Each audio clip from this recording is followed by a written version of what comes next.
এই যে আমাদের শুভেন্দু অধিকারী বাবু যে বলছে ওর দুকুলোই যাবে, নন্দীগ্রাম এবং ভবানীপুর। এই যে ভবানীপুরে খুব ছোটাছুটি করছে, ও ছোটাছুটি ব্যস্ত হবে। হ্যাঁ, এটা 100% দাদা, আপনি একটা প্রেসার 100% ওনারও দুকুলো যাবে। এবার নন্দীগ্রামটাও যাবে, আর ভবানীপুরে যে চ্যালেঞ্জ করেছে আমাদের দিদির সাথে, এইগুলোও যাবে। ওর দুকুলোই যাবে এবারে। কেন কেন যাবে কেন? যে কেন এককালে মাটির তলায় পড়েছিল আমাদের দিদির পায়ের তলায়, সেই লোক এখন পায়ের উপরে উঠছে, সেই লোক যাবে। এটা আপনার চ্যালেঞ্জ, আমি বলে দিলাম। বিরোধী দলনেতা হেরে যাবে। হ্যাঁ, বিরোধী দলনেতা হেরে যাবে।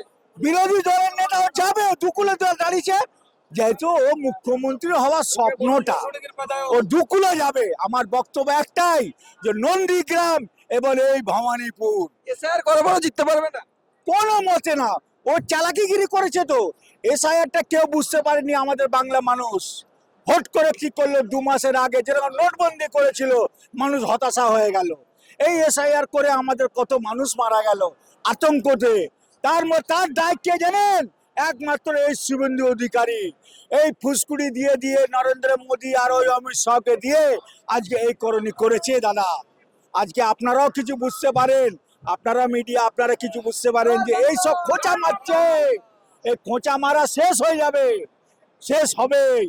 এই বাংলায় যতই করুক, এই দিদি ছাড়া বাংলায় কেউ থাকবে না। চাকরি দেবে বলছে তো মোদি। হ্যাঁ, চাকরি দেবে। আরে ও তো অনেক কিছু বলে, ও তারপর চলে যাবে, 5 বছর পর আর দেখা পাবেন না। ভোটের সময় হ্যাঁ, এই যে দেখছেন না, আমরা দেখছি তো, আবার গ্যাস নাকি কি বলছে কম করে দেবে টাকা। ও কিচ্ছু না, ও তো ঢবের কিচ্ছু, ও ঢপ, এগুলো ঢপ দিচ্ছে। এখন কি করছে, ও পাঠাচ্ছে শালা, উড়ে যায় এক জায়গায় ভোট হচ্ছে না, ওখানে পাঠাচ্ছে। এই মানুষ হাহাকার হচ্ছে ভোটের চাই আজকে। আজকে গ্যাসের জন্য আমাদের কি পরিস্থিতি। ও দুকুলে, এই শুভেন্দু অধিকারী দুকুলে হারবে, এটা আমরা আপনাকে বলে দিলাম বারবার। ও যতই চ্যালেঞ্জ করুক, এই আমি 50,000 লিড দেবো, এই নন্দীগ্রামে 20,000 50,000 লিড, এসব বড় বড় কথা।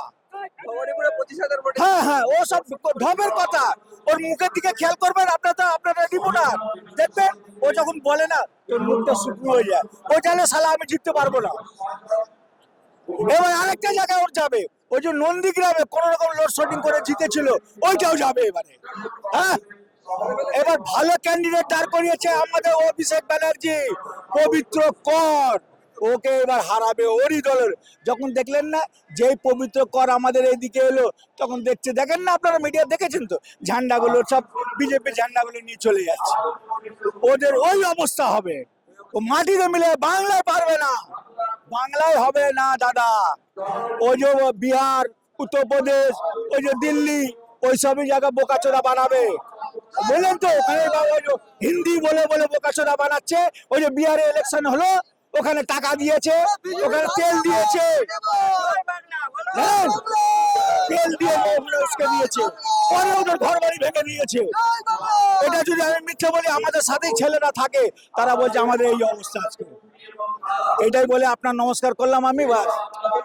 লোকনাথ হরি, আমরা এই বাংলার ছেলে, এই বাংলায় আমরা সবকিছু।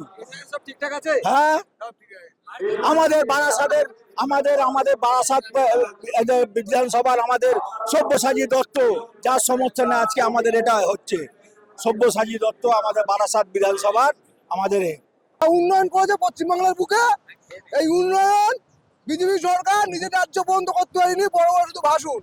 মমতা ব্যানার্জি 50 বছরে নরেন্দ্র মোদী দিল্লি থেকে যতই নেতা নিয়ে আসুক, যতই বড় বড় নিয়ে আসুক, আমেরিকার যদি প্রেসিডেন্ট নিয়ে আসে, তাও মমতা ব্যানার্জিকে হারাতে পারবে না। বাংলায় মমতা ব্যানার্জি ছাড়া কোনো কারুর ক্ষমতা নেই। বাংলায় মমতা 50 বছর থাকবে, 50 বছর মমতা ব্যানার্জি বাংলায় থাকবে। বাংলায় যে উন্নয়ন করেছে, কন্যাশ্রী থেকে শুরু করে, রূপশ্রী থেকে শুরু করে, যুবশ্রী থেকে শুরু করে 101 প্রকল্প করছে গরিব মানুষের জন্য। বাংলায় মমতা ব্যানার্জি কেউ সরাতে পারবে না। আমাদের প্রধানমন্ত্রীজি যখন বলেছিলেন দূরদর্শনে যে মহিলারা সবাই মানে উজালা গ্যাস পাবে, আমি নিজে উজালা গ্যাসের জন্য যখন লাইন দিই, আমাকে বলা হলো তোমার কি বিপিএল এর কার্ড আছে? আমার কাছে দাদা বিপিএল এর কার্ড ছিল না, কিন্তু আমাকে বিপিএল এর কার্ডের জন্য আমাকে উজালা গ্যাস দেওয়া হয়নি। কিন্তু বর্তমান আমাদের দিদি কোনো কিছু না দেখে প্রত্যেক প্রত্যেককে গরিব বড়লোক সবাইকে পরিষেবা দিয়ে যাচ্ছে। এটাই হচ্ছে আমাদের দিদির জয়। কারণ আমাদের এই মমতা ব্যানার্জি আমাদের দিদি কোনোদিন কোনো কিছু গরিব বা বড় লোক তার পয়সা আছে কি নেই সেটা দেখে না। জন্ম থেকে মৃত্যু অবধি উনি সবাইকে সমানভাবে পরিষেবা দিচ্ছে। তার কারণ উনি যদি বিচার করত যে আজকে গরিবদের পাশে দাঁড়াবো, বড় লোকদের পাশে দাঁড়াবো না, আবার এই বড় লোকরাই হয়তো আঙ্গুল তুলতো যে দিদি কি তাহলে গরিবের, দিদি কি তাহলে আমাদের নয়। কিন্তু সমস্ত রকম পার্টির লোকরা পরিষেবা পাচ্ছে, তারপরও দিদির বদনাম করছে। জানি না কি কারণে করছে। উনি যতই যে মানে ওনাকে বদনাম করার চেষ্টা করুক, ওপরওয়ালা ওনার জয় মানে অনিবার্য। ওনাকে আসতেই হবে, পুনরায় সরকার উনি আসবেন, আমাদের মহিলাদের জন্য ওনাকে আসতেই হবে। জয় বাংলা, জিন্দাবাদ, জিন্দাবাদ। জয় বাংলা, জিন্দাবাদ, জিন্দাবাদ। আবার জিতে বাংলা। এই যে লক্ষ্মীর ভান্ডার আপনার জীবনে কতটা কাজে লেগেছে? লক্ষ্মী ভান্ডার কতটা কাজে লেগেছে, ওই যে বললাম, প্রথমেই বললাম, একটা পুরুষের থেকে যখন একটা 10 টাকা চাইতে হয়, অনেক সময় পুরুষেরা মেয়েদেরকে অবহেলিত লাঞ্ছিত খাতায় নাম লেখায়। তুমি 10 টাকা চাইলে বলে হাট হাট, এরকম ব্যাপার, দুর্ব্যবহার। কিন্তু আজকে 1500 টাকা যখন হাতে পাচ্ছে একটা মহিলা, ও যেই পুরুষ মহিলাকে লাঞ্ছিত অবহেলিত করছে, সেই পুরুষই হয়তো হাত পেতে ওই মহিলার থেকে বলছে আমাকে 50 টাকা দিতে পারো, আমি এটা ওটা কিনে খাবো। তাহলে এই লক্ষ্মী ভান্ডারটা আমাদের, লক্ষ্মী ভান্ডার কেন, বিধবা মায়েদের আছে, বার্ধক্য মা বাবাদের আছে, প্রত্যেককে পরিষেবা দিয়ে যাচ্ছে। একটা সদ্যজাত বাচ্চার জন্ম থেকে আপ টু মৃত্যু অবধি একটা মরণের টাকা পর্যন্ত সরকার দিয়ে যাচ্ছে। কেন পরিবারের থেকে ওই মরা পড়ানোর টাকাটাও আমাদের সরকার জোগাড় দিচ্ছে। তাহলে আমাদের সরকারকে আমাদের দরকার। নরেন্দ্র মোদী এখানে এসে অনেক মিথ্যাচার করেছে। বছরে 15,000 টাকা, একটা টাকাও দিল না। এই সময়ে, এই দূর সময়ে মানুষের উপরে লাইনের পর লাইনে দাঁড়িয়ে এসআইআর নিয়ে যে কাজ করছে, সাধারণ মানুষ বিভ্রান্ত।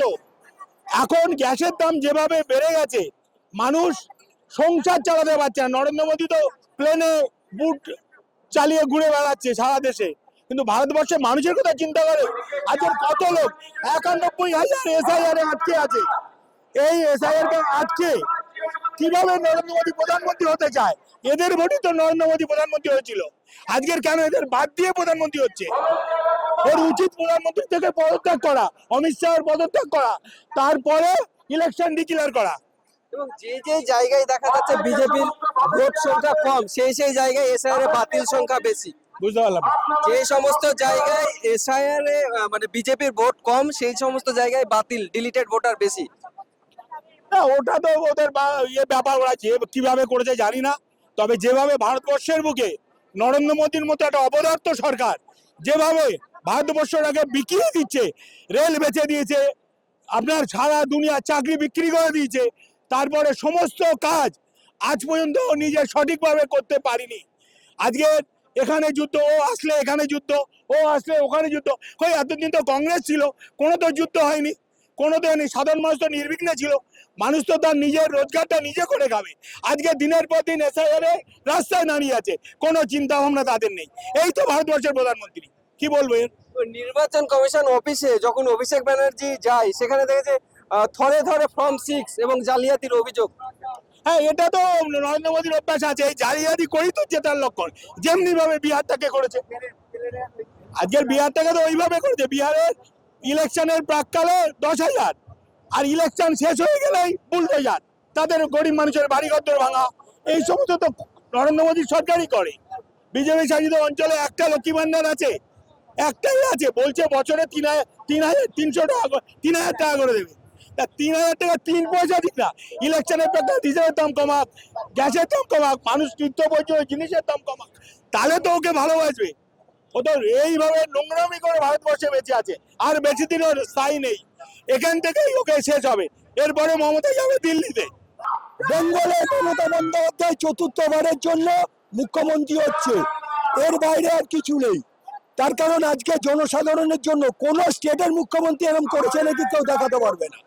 একমাত্র বাংলার মুখ্যমন্ত্রী, যে প্রত্যেক কটা নাগরিকের জন্য চিন্তা করে। আজকে যেটা ট্রাইব্যুনালে এতটা লিস্ট বেরোচ্ছে, এইটা বিহারে কেন হয়নি? সিপিএম কেন আজকে কোর্টে যায়নি? মমতা বন্দ্যোপাধ্যায় কেস করে নিজে কোর্টে লড়াই করেছে, তার জন্য 62 লাখের মধ্যে 29 লাখের সমাধান হয়েছে। কাজে মমতা বন্দ্যোপাধ্যায়ের বিকল্প কেউ নেই, বেঙ্গলে তো হবেই না, আগামী দিন দিল্লিতেও মমতা বন্দ্যোপাধ্যায় প্রধান মুখ হিসাবে দেখা যাবে। প্রধানমন্ত্রী নরেন্দ্র মোদী পশ্চিমবঙ্গে এসে বলে চাকরি হবে যদি বিজেপি সরকার আসে। যদি তাই হয়ে থাকে তাহলে বছরে 2 কোটির চাকরি কোথায় গেল? আজকে ক বছর ক্ষমতায় 2 কোটির চাকরির একজনও হয়নি। সবচাইতে বেকারত্ব বিজেপি শাসিত রাজ্যগুলোতে। এটা কেন্দ্রের রিপোর্ট, এটা বাংলার রিপোর্ট নয়। তাহলে তারা চাকরিতে বেঙ্গলের হার কত পার্সেন্ট? বেঙ্গলের চাকরির হার বা বেকারত্বের হার কত পার্সেন্ট? বাংলাদেশে চাকরি চুরি হয়েছে। হতে পারে, সেটা তো মমতা বন্দ্যোপাধ্যায়কে দোষ লাগবে। হাতের 5টা আঙ্গুল এক সেকেন্ড, হাতের 5টা আঙ্গুল যেমনি সমান নয়, সবাইকে দোষ। যে আমি কি করলাম সেটা তো আমার দোষ। তা বলে একটা রাজ্যের মুখ্যমন্ত্রী যে নিজের মায়না নেয় না, সারাদিন জনগণের জন্য দৌড়ে বেড়ায়, তার নামে এটা মানায় না। হতে পারে আমার বাড়িতে আমার 5 জন মেম্বার আছে, সবাই ভালো হয় না, কেউ না কেউ খারাপ তো হতেই পারে। তার জন্য ঘরের যে প্রধান তাকে দোষ দেওয়াটা আমি মনে করি এটা বোকাম। সাথে কি হবে প্রতিদ্বন্দ্বিতা আছে? তার সাথে 100% জিতছে আমাদের প্রার্থী সব্যসাচী দত্ত। প্রতিদ্বন্দ্বী নেই। প্রতিদ্বন্দ্বী এর আগেও হেরেছে, আবার হারবে। সিপিএম এর কোনো জায়গা নেই, কংগ্রেস শেষ, একমাত্র আছে তৃণমূল বিকল্প বেঙ্গলে।